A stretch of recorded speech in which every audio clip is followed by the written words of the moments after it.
Olá, boa tarde. Você acompanha agora notícias do Brasil e do mundo desta quinta-feira, dia 5 de janeiro.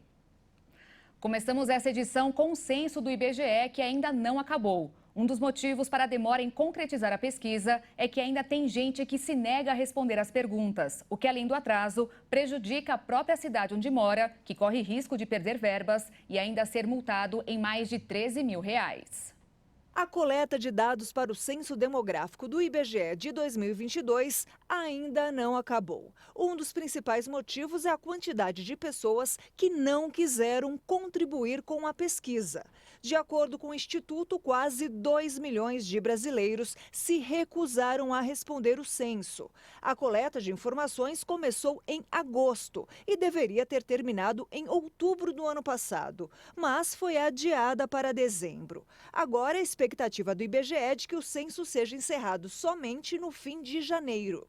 De acordo com dados do IBGE, a média de rejeição à pesquisa nos estados brasileiros é de 2,82%.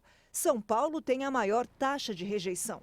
5,42% da população se negou a responder. Em seguida estão Mato Grosso, Rio de Janeiro, Roraima e Espírito Santo. São Paulo tem o maior número de condomínios e prédios com portaria eletrônica, o que, de acordo com o IBGE, dificultou o contato com muitos moradores. Responder ao IBGE é um dever legal de todos os brasileiros e aqueles que se recusarem podem ser multados em até R$ 13.200. Os brasileiros tiraram 103 bilhões de reais a mais do que depositaram na caderneta de poupança no ano passado. Foi o pior resultado da história, que, segundo o Banco Central, foi consequência do alto endividamento das famílias e também do baixo rendimento da caderneta.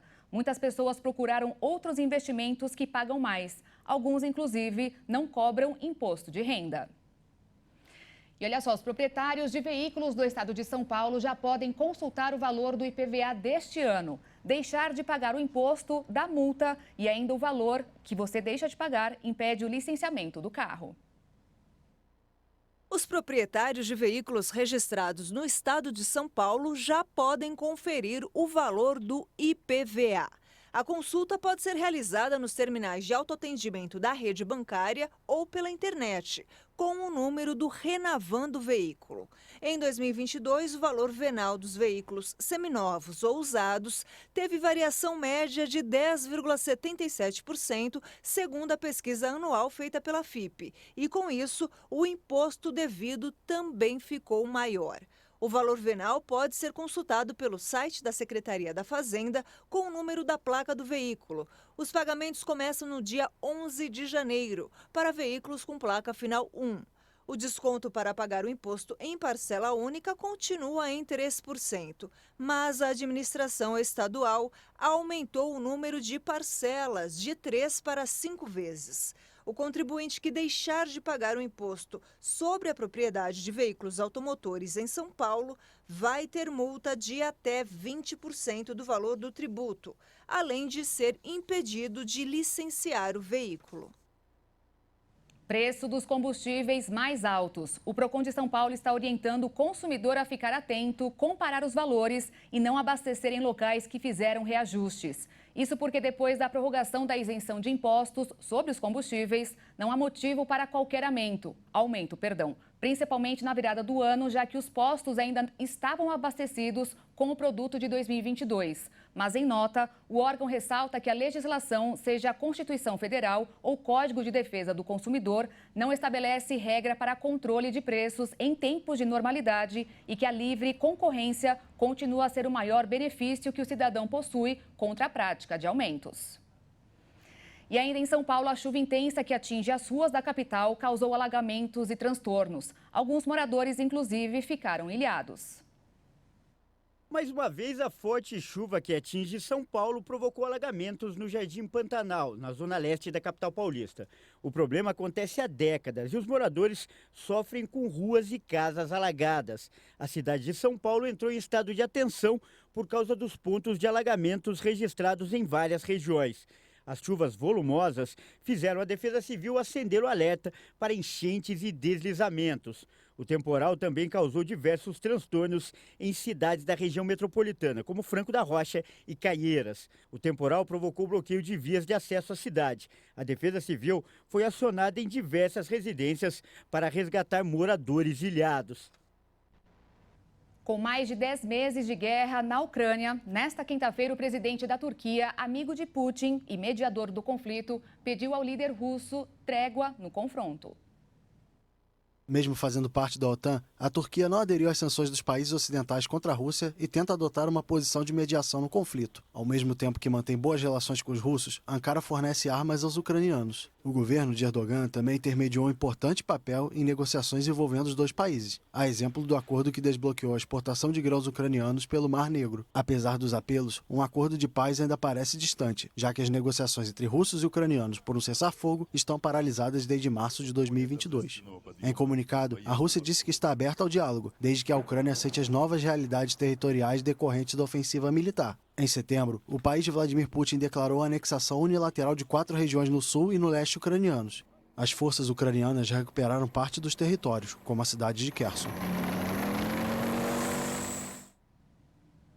A Organização Mundial da Saúde criticou Pequim pelo método adotado para contabilizar as mortes por Covid-19. Por isso, o governo chinês pediu à OMS que adotasse uma posição imparcial sobre a gestão da doença.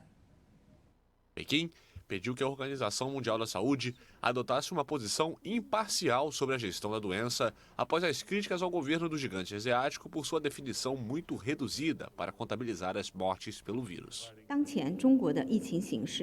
A situação epidêmica da China é controlável. À medida que Pequim ajusta as políticas de prevenção e controle de epidemias, continuaremos a realizar intercâmbios técnicos com a OMS. Esperamos que a organização mantenha uma posição científica objetiva e justa que faça esforços para desempenhar um papel positivo no desafio pandêmico. Na última quarta-feira, o diretor de emergências da OMS, Michael Ryan, disse a jornalistas que as estatísticas oficiais não refletiam o impacto real do vírus na China.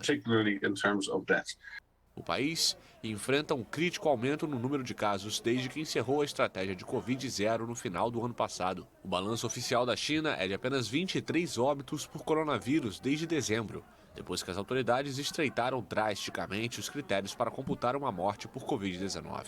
Cerca de 10 países impuseram testes de Covid a passageiros procedentes da China, alegando em vários casos a falta de transparência de Pequim sobre os dados do surto. A China classificou a medida como inaceitável.